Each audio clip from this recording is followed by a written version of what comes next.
pagkalalangin. Kung tayo lalapit sa Diyos at nananalangin, tutugunin ang ating mga panalangin. Dahil ang napakabuti at tapat ng ating Panginoon kapag tayo lulunapit sa Diyos. Kaya napakalaga po ang pananalangin sa araw-araw. Bago ko ang bumising, pagkagising mo, manalangin ka. Dahil ating kalakasan ay nagagaling sa ating Panginoon ng Diyos na buhay. Kaya tayo yung awit ng tumawag ka.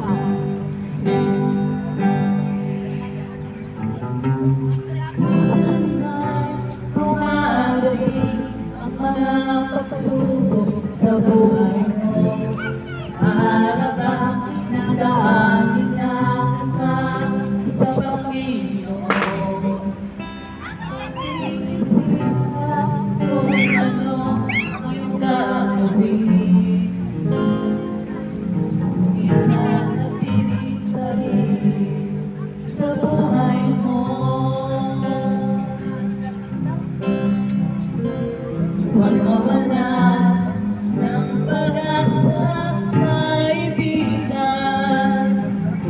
Ang mga pagsubok sa'yo'y dumaraan lamang. Asahan mo, may handang tutulong sa'yo. Nalilibay si Jesu Cristo.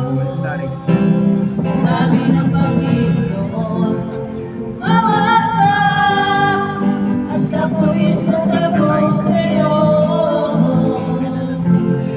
At ako'y magpapakita mga bagay na di mo pa nakita.